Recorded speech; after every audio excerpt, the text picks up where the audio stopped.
ओम शांति। 27 अगस्त 2021 के ईश्वरीय महावाक्य। पहले सुनते हैं मुरली के मुख्य पॉइंट्स।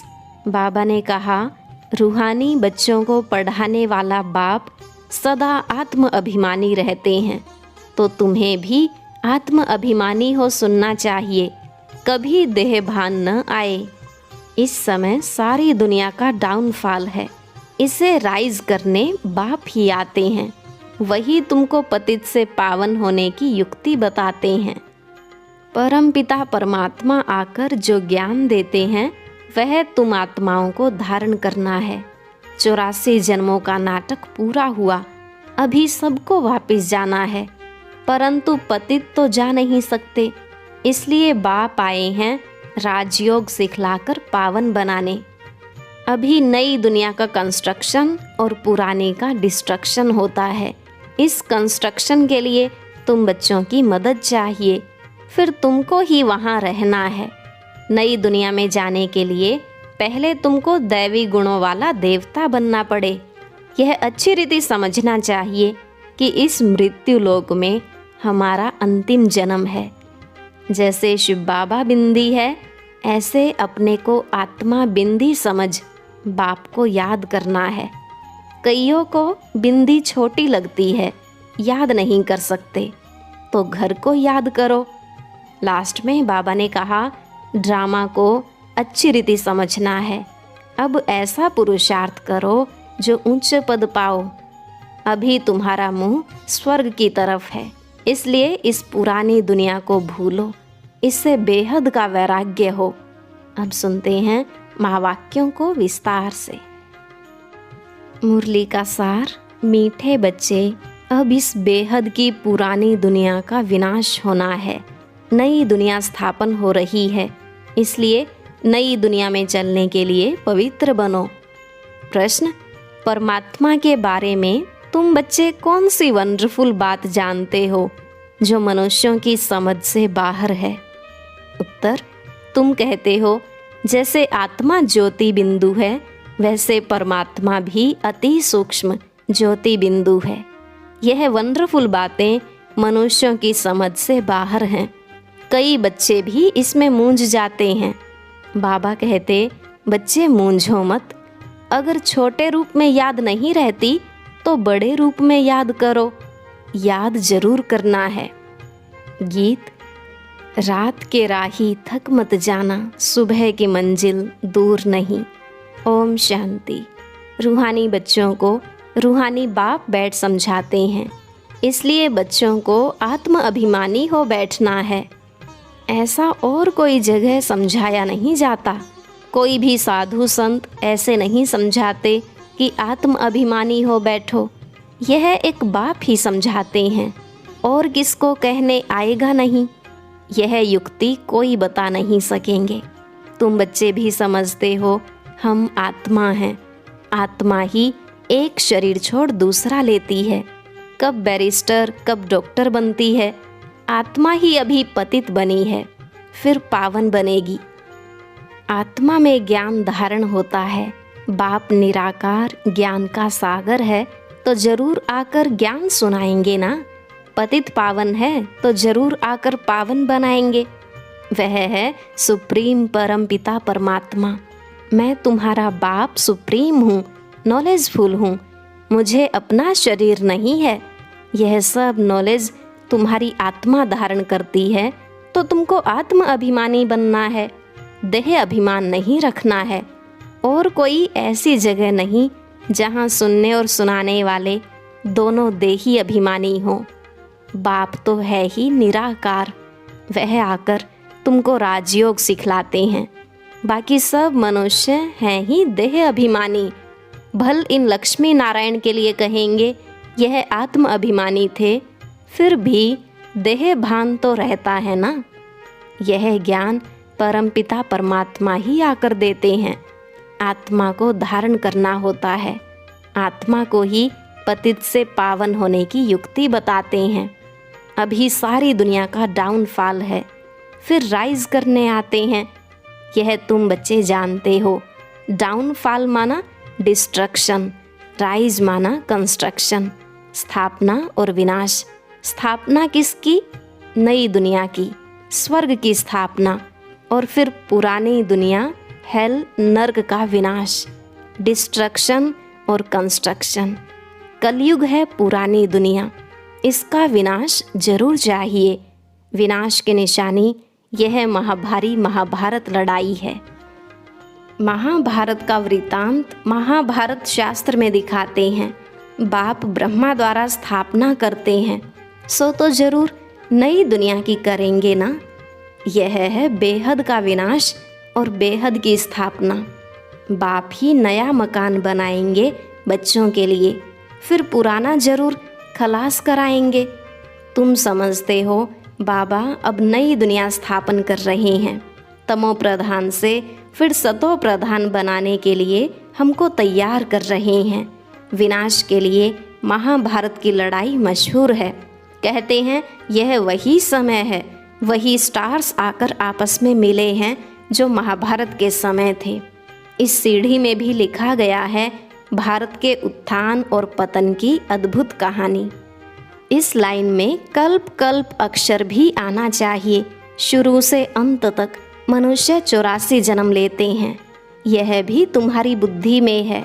मनुष्यों की बुद्धि को तो एकदम गोडरेज का ताला लगा हुआ है।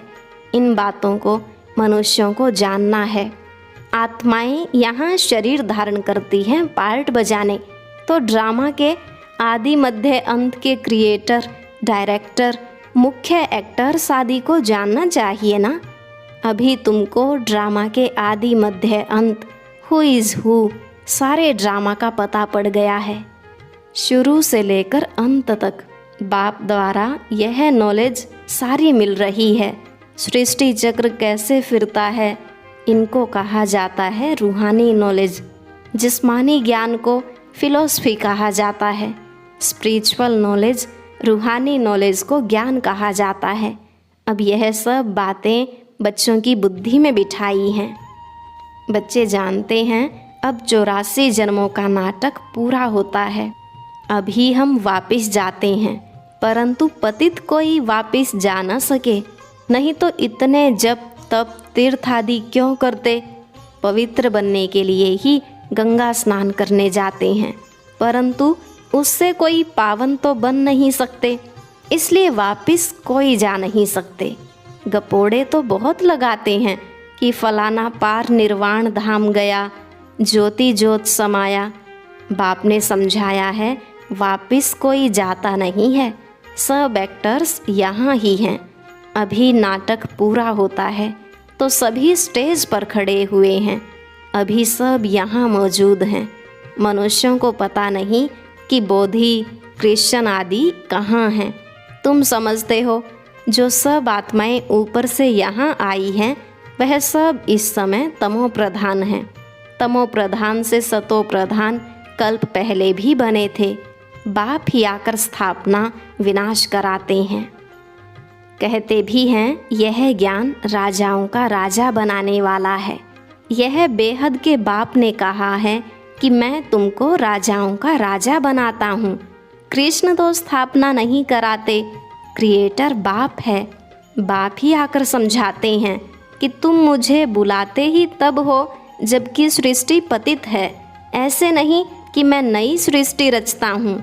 जैसे दिखाते हैं प्रलय हुई, यह सब रोंग है। मनुष्य बुलाते ही हैं कि हे पतित पावन आओ, तो जरूर पतित दुनिया में आएंगे ना। बाप ही आकर कृष्णपुरी का साक्षात्कार कराते हैं। दिखाते हैं कृष्ण पीपल के पत्ते पर सागर में आया। यह है ठीक बात। नई दुनिया में फर्स्ट कृष्ण ही आते हैं, सागर में नहीं परंतु गर्भ महल में आते हैं। अंगूठा चूसते बड़े आराम से गर्भ महल में रहते हैं। सतयुग में जो भी बच्चे होते हैं गर्भ महल में रहते हैं। उन्होंने गर्भ महल की बात को फिर सागर के पत्ते पर बैठ दिखाया है। वह सब है भक्ति मार्ग की बातें। बाप इन सब शास्त्रों का सार बैठ समझाते हैं। यहाँ गर्भ जेल में रहते हैं, तब कहते हैं हमको बाहर निकालो, फिर हम पाप नहीं करेंगे। परंतु रावण की दुनिया में पाप तो होते ही हैं। फिर भी पाप करने लग पड़ते हैं। तुम आधा कल्प जेल बर्ड्स बन जाते हो। चोर लोगों को जेल बर्ड्स कहते हैं। बाहर निकलते रहते फिर भी चोरी करते रहते हैं और जेल में जाना पड़ता है, इसलिए जेल बर्ड्स कहते हैं। बाप ने समझाया है यह रावण राज्य है, वहाँ तो यह बातें होती ही नहीं। वह है ही राम राज्य, वहाँ न गर्भ जेल है और न वह जेल होता है। यहाँ तो कितने मनुष्य जेल में पड़े रहते हैं। गर्भ जेल है तो वह भी जेल है, डबल जेल है। कलयुग का अंत है ना। बाप समझाते हैं तुम बच्चे अभी कंस्ट्रक्शन कर रहे हो। राइज और फॉल हर कल्प होता ही रहता है। राइज और फॉल दुनिया का होता है, उसमें मुख्य पार्ट है भारत का। गाते भी रहते हैं आत्मा परमात्मा अलग रहे बहुकाल, तो उसका भी हिसाब चाहिए ना। कौन सी आत्माएं बहुत काल से अलग रही हैं। पहले पहले देवी देवता धर्म की आत्माएं आती हैं पार्ट बजाने। अभी वह देवता है नहीं जो राज्य करके जाते हैं, उन्हों के चित्र निशानियां रहती हैं। राजाई तो खत्म हो गई, हेवन खलास हो जाता है तो फिर हेल होता है, फिर हेल खत्म तो हेवन बनता है, तो नई दुनिया का कंस्ट्रक्शन होता है और हेल का डिस्ट्रक्शन होता है। कंस्ट्रक्शन के लिए बच्चे चाहिए ना, रहने वाले भी तुम हो। पहले तो तुमको दैवी गुणों वाला देवता बनना पड़े। यह भी गायन है, मनुष्य से देवता किए करत न लागी वार। मूत पलीती मनुष्य है ना। भगवानुवाच गृहस्थ व्यवहार में रहते कमल फूल समान बनना है। यह इस मृत्यु लोक का है ही अंतिम जन्म, इसमें पवित्र बनना है। यह अच्छी रीति समझाना चाहिए। हम यह मृत्यु लोक का अंतिम जन्म पवित्र रहते हैं। बाप कहते हैं इन विकारों पर जीत पाने से तुम विश्व का मालिक बनेंगे। बच्चे भी सुनकर फिर औरों को समझाते हैं कि इस पुरानी दुनिया का विनाश सामने खड़ा है। यह वही महाभारत की लड़ाई है। काम महाशत्रु है, इसलिए प्रतिज्ञा करो। अभी तुम समझते हो हम पवित्र बनते हैं। इस पुरानी दुनिया का विनाश जरूर होना है, उसके पहले पवित्र जरूर बनना है।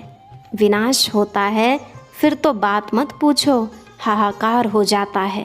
बहुत कड़ा मौत है, तुम देख भी नहीं सकेंगे। कोई का ऑपरेशन होता है तो कमज़ोर लोग ठहरते नहीं, गिर पड़ते हैं। इसलिए डॉक्टर लोग फैमिलीज़ को तो अलाउ नहीं करते। यह तो कितना भारी ऑपरेशन होगा, एक दो को मारते रहेंगे। यह है डर्टी दुनिया, कांटों का जंगल। सतयुग को कहा जाता है गार्डन ऑफ फ्लावर्स, फूलों का बगीचा। देवताएं चैतन्य फूल है ना। मनुष्य तो समझते हैं बहिश्त में कोई फूलों का बगीचा होता है। जो सुनते हैं सो कह देते हैं गार्डन ऑफ अल्लाह कहते हैं ना। फिर ध्यान में भी गार्डन देखेंगे। अल्लाह ने हाथ में फूल दिया, बुद्धि में ही खुदाई बगीचा है। भक्ति मार्ग में साक्षात्कार करने के लिए भक्ति करते हैं। साक्षात्कार हुआ तो कहेंगे सर्वव्यापी है ना। जो पास्ट हुआ सो फिर होगा। बच्चे जिस पोशाक में जैसे आए हैं ऐसी पोशाक में फिर कल्प बाद आएंगे। ड्रामा को कोई अच्छी रीति समझते हैं। बाबा के पास कोई आते हैं तो बाबा पूछते हैं आगे कब आए हो। कहते हैं हाँ बाबा, आपसे कल्प आगे भी मिले थे, आपसे वर्षा लेने आए थे। बाप पूछते हैं क्या मर्तबा पाया था। बाबा मम्मा कहते हैं तो ज़रूर उन्हों के घराने में आएंगे। बाबा कहते हैं ऐसा पुरुषार्थ करो जो उच्च पद पाओ। यह सब बातें तुम्हारी बुद्धि में हैं। बरोबर लड़ाई भी है, नरक विनाश तो होना ही है। तुम्हारे पास चित्र बड़े फर्स्ट क्लास हैं। यह कृष्ण के 2 गोले वाला चित्र भी छपाना चाहिए। इसमें बड़ा क्लियर है, स्वर्ग के द्वार खुलते हैं तो नरक तरफ लात है। तुम्हारा भी मुंह है स्वर्ग तरफ। यह तो बिल्कुल एक्यूरेट बात है। जानते हो, अभी हमको घर जाना है तो घर को ही याद करना पड़े, पुरानी दुनिया को भूलना पड़े। इसको कहा जाता है बेहद का वैराग्य। पुरानी दुनिया को छोड़ हम बाबा के पास जाते हैं। याद की यात्रा से ही जाएंगे। मुख्य है ही याद की बात।